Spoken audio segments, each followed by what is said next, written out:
So let's go to the expert on this. This is such a crazy story. Our friend Stephen Yates, who is a senior fellow at America First Policy Institute and chair of the China Policy Initiative, he joins us now via Skype. Stephen, always a pleasure to have you. I mean, obviously, we've talked about this before, but I mean, finally, charges have been announced. I I just don't understand how something like this happens, goes on for as long as it does. And it's weird because with all of China's rhetoric that if you so much look at Taiwan, it's considered an act of war. But what's this? Yeah. Well, this is, as they say, provocative. But how does it happen is somewhat of a long story. We'll give the Cliff Notes version. But really, first and foremost, almost everyone in China at some point in their education is learning English. Maybe not fluent, but some. They're learning about America and the world. Almost no Americans are waking up and anywhere in their K to 12 or even through college are learning Chinese or really learning very much about China. And so when they walk around a metropolitan area and there's lots of different kinds of people, they just say, oh, here's this air quotes Asian American community. And that's how this basket of people exists in our culture and society's level of awareness. These are the people who don't get the special scholarships to go to Ivy League schools because they have worked too hard and performed too well on school and tests. But to the people who are in this community, the biggest encryption they have is language. Most Americans, even in law enforcement and intelligence, have no idea what these people are doing or saying because they speak a different language, one we're not studying with lots of different dialects. So how does it happen? We have big cities with import-export companies. We have universities bringing a lot of people in and out. We want to be warm-hearted, open Americans. We're super, super tolerant, but what we're tolerant of is letting a lot of these cockroaches in with no supervision. They go on for a long time. They racially profile all these other people. What they do to these people is demonic. And it's hard for Americans to believe, but I've had friends who live in as far away as Midland, Texas, who've had these rabid dogs kind of stalk them around small town America, interrupting their house, their life at home, going to their place of work, stalking them outside of church. This happens even more easily in metropolitan areas. And so it's sort of like the worst of the troll farm on social media, but it's with real people in real life, really in your face. This is, I mean, it's wild. We're talking to our friend Stephen Yates about this case that was announced by the DOJ and FBI as it relates to these charges against these Chinese nationals who have been operating this CCP substation. I mean, obviously Beijing told them to do this because some of the stuff that came out in the charges was one of these individuals who was charged, the 61-year-old from Bronx who was arrested today. I mean, this guy was told to go after dissidents. Yes. Well, I mean, so on the one hand, can we blame the worst of the worst of the world for saying go after the good people? We should expect that. So shame on our government for not placing a high enough priority to realize they're going to do this.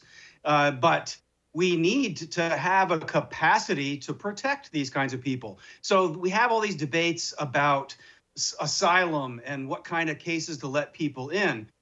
But once you even make that decision and you just let them loose out into the wilds, and increasingly New York City and LA and San Francisco, these are wilder than the Wild West used to be at this point. We don't have safety for even ordinary citizens, much less people under asylum. So this is a real serious thing. If anyone really cared about human rights, which I doubt because a lot of people just want to hashtag it on social media and check the virtue box, but if they really cared about human rights, we would be doing a lot more to protect these people. And with this too, that one of the cases involves these security officials, these Chinese security officials, spying on Zoom calls and then harassing the people that they identified on Zoom. Yet no one said really anything about Zoom. Everyone's talking about TikTok, fine, but Zoom, we kind of forget. Zoom is sort of a different. It's similarly structured the way that TikTok is, but so many people use that in place of Skype. Talk to us a little bit about this because I mean, this seems like at some level, you have to be involved if you're using Zoom to spy on people. I don't know. I mean, I just feel like all the focus is on TikTok and not really so much as Zoom. And here, it's like it plays a role in this. Yeah. Well, I mean, to me, the universe is so big I just want to start taking a bite wherever the bite is available. So if TikTok can get pushed back, let's push back there. But we need to have a serious conversation, if we had serious leaders, about how to strategically decouple our communication systems Yeah. from the Communist Party of China. There are viable alternatives. I have some friends that are in the telecommunications business, and they would gladly provide more secure platforms to do all of these same things. We just need to be smarter about it. You would think we would start with government, but you'd also think that universities and corporations would care about these kinds of things. But maybe they're just too distracted with bowing to the emperor and kissing his ring, and they haven't thought about maybe securing their communications. So how does I mean, obviously, I don't think that Joe Biden's going to be asked anything about this. I mean, clearly, I think he should be. This is a pretty significant, a huge story.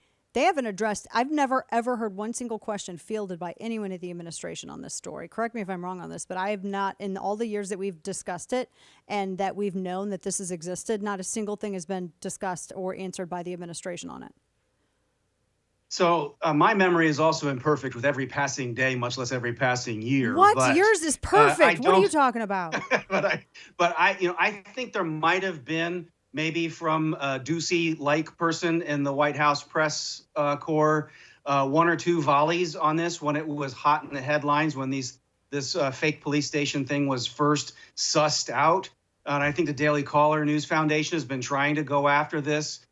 I think with admirable vigor. It's odd, the silence that this is met with. It's chilling to me because people went to the rooftops about Russia on some really crazy stuff that turned out not to be true. Many of us knew wasn't true to begin with. This is very real. It's happening. Tons of witnesses, tons of evidence, and it's chilling the silence it's met with by not just the White House, a lot of Congress, and a lot of the media, too. Mm-hmm. We're talking with our friend Stephen Yates. You can find him on Twitter at YatesComs. Still talking about China, but kind of shifting topic just a little bit. So last week, of course, after Emmanuel Macron was humiliated by Xi Jinping, and then, of course, now Germany struck back at Macron and some other European leaders over his remarks based around the United States and Taiwan, and nobody wants to be America's follower, etc. But you also had Brazil's president who went to Beijing to meet with Xi Jinping. So and of course, this is right after the news came out that Brazil was going to rescind its recognition of Taiwan as a sovereign entity. So that partnership, I mean, I know that there are the BRICS nations, those developing nations of which China's a part. But to me, this seems as though any discussion about Ukraine is just a veneer. Any discussion about trade really ultimately is a veneer. It looks like he's gathering allies. Yeah. And again, I expect the bad guys to be trying to do this. Now, Lula happens to have been a longtime loony leftist, anti-America kind of guy. This is why the United States government should not have tipped the scales against the outgoing president of Brazil. That was a very close and contested election, Javier still Bolsonaro, contested now. yes. And so it's not all of Brazil that's in with this crazy commie stuff, but Lula sure is. Way back yonder when I was in the White House and I was a young bucky at one of these posh dinners with a visiting leader, Lula was one of them. He had the best baritone voice of a small man I've ever met, which was kind of fun. But he had his sister as the secretary for environment in Brazil. And I had to sit next to her. And I was as if Pepe Le Pew, not in going after her, but as in I must have stunk like crazy because she wanted nothing to do with me because she was all about Brazil and the environment. And they didn't like America. They didn't like conservatives. They certainly didn't like us in the Bush administration at that time. That's the kind of the polity that's out there in our hemisphere and a lot of parts of the world. And if we don't get wise and have a real economic engagement strategy, make manufacturing platforms here that are real, give the voters in these countries something to say yes to. And if we fail to do that, then these weirdos come into power, and they can play this theater in the international stage, and it hurts us. You touched on something really quick before we go that is fascinating, because my husband and I, this is the conversations, the types of conversations we have, like at dinner and things. We were discussing, 3D printing and how 3D printing is becoming super affordable, and, all of this, autonomous manufacturing, and how the jobs are still going to be needed in terms of programming and repairing these things, et cetera, and how that technology is being driven here by Americans here in the United States, whereas China, they have people, not machines, which is where everything is going. Like there was one car that was entirely 3D printed, I think, and put together by robots, all this stuff. It is definitely a way that America could regain the manufacturing crown, but we don't have the administration in place to do it. That's a conversation though for another time, but you made me think of that. And I'm like, that's something that administrations could be focusing on. Republicans could talk about. Stephen Yates at YatesComms on Twitter, 2 M's. Always appreciate your expertise. Thank you, my friend. Thank you, Dana. Take care.